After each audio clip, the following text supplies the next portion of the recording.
This idea of small talk is always such a painful one.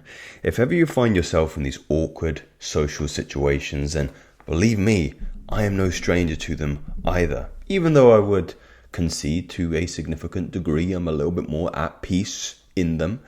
Here's some useful tips that I think will be equally useful if you, like me, find yourself in anxiety and negative emotion, perhaps, in these social contexts. It's approaching it from a meta perspective. I often like to imagine myself outside the constraints of the social context and even outside myself and the person I'm interacting with. I like to often say, after I've introduced myself to a new person, let's say I'm at a social gathering, a party, a bar, introduce myself. Hello, my name's Joseph. Good to meet you, Andrew. Andrew, we are at that unfortunate moment where we need to partake in a little bit of small talk. What is your personal opinions on small talk? How do you feel about small talk? You don't like it? Wow, that's amazing. Neither do I. That's something that we have in common. But I must protest because small talk is going to be the is going to be the tool for allowing me the information to get to the key bits of information that we want to discuss. So, first question coming up is, what do you do for work, Andrew? How do you keep yourself alive? This is really interesting because I think when you actually get to the premise of why you're asking questions like that, especially ones related to the kind of occupation you have, it's really asking in the simplest form. How come you're still alive? How come you haven't snuffed it yet? How do you put food on your table, right?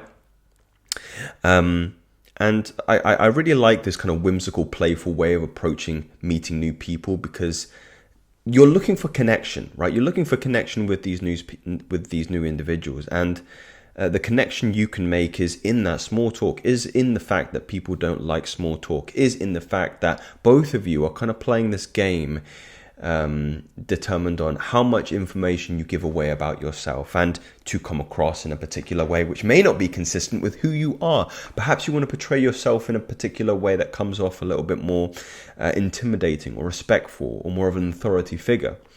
And you know where this comes from. It's a defense mechanism. I mean, fortunately, we don't live in a world now where the answers to the questions people are asking you can end in your death or being hurt. I suppose unless you are a social pariah like a pedophile or something like that. And you would hope those individuals keep that information to themselves and don't disclose it very, very quickly. Anyway, I'm digressing here. But what I'm trying to say is we're hopefully no longer in a state of mind where we need to be worried about or concerned about the answers that we're giving people to certain questions. We can live a little bit more transparently.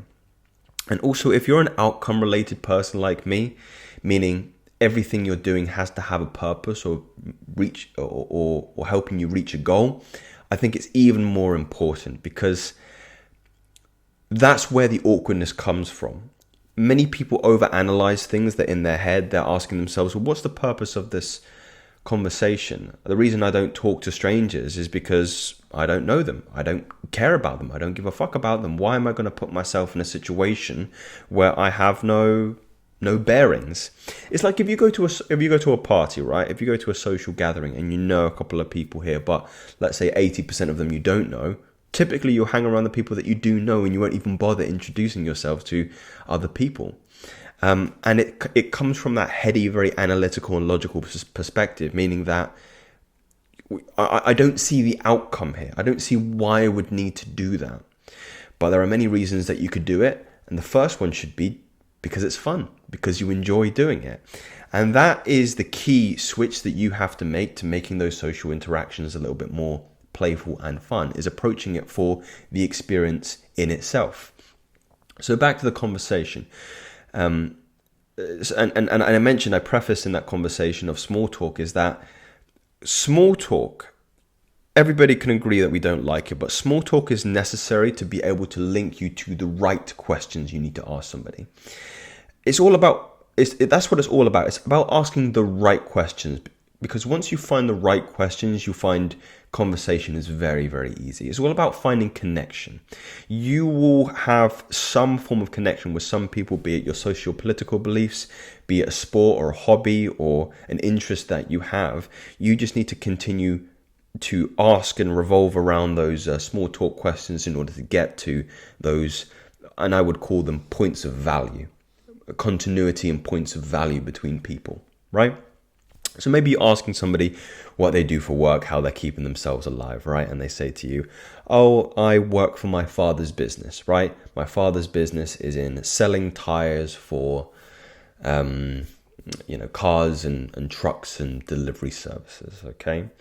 And you can start, it's interesting that you work for your father. How is it working for your father, right? And then you can start to open the person up a little bit more. It's all about really asking questions. It's asking questions on the answers that people already give you. And the way you can do that is paraphrase people's answers and then make a question out the paraphrasing. So you see how I did that there by just repeating the answer to the question. Oh, it's interesting that you work for your father. How is it working for your father? Is he very domineering? Is he an authority figure? Is he quite relaxed? And you can start to build on that conversation here. Oh yeah, he's a little bit of a disciplinarian. I mean, when I was younger, he made me go to karate or whatever like that. And then, oh, it's interesting that you did karate.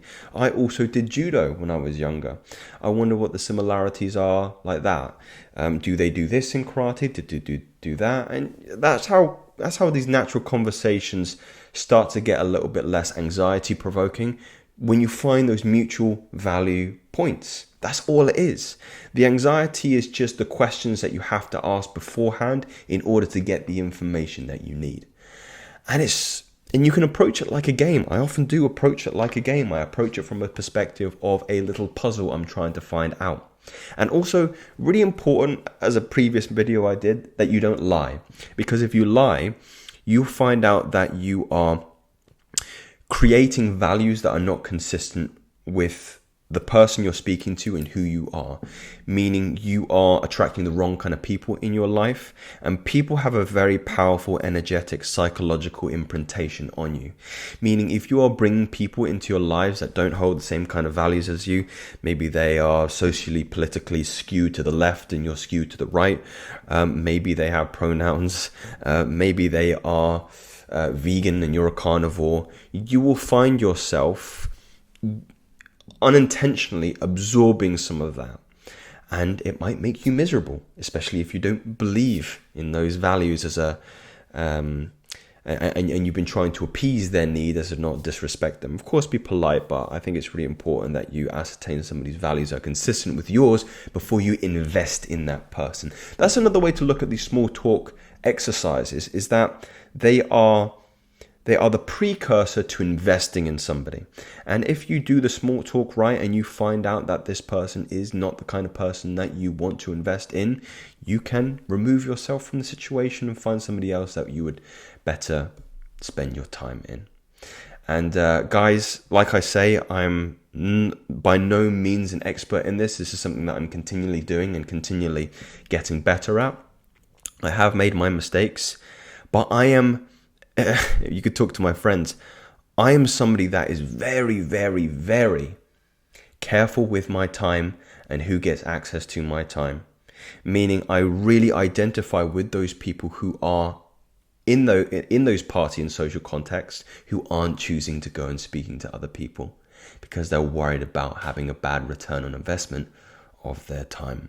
But guys, if you get it right, you can add some really powerful networks, contacts to your network, business opportunities for pleasure, for trips away, and new life experiences. And you'll find that one of the greatest assets you can have in your repertoire, other than, let's say, property, business, is friendship, connections, and people.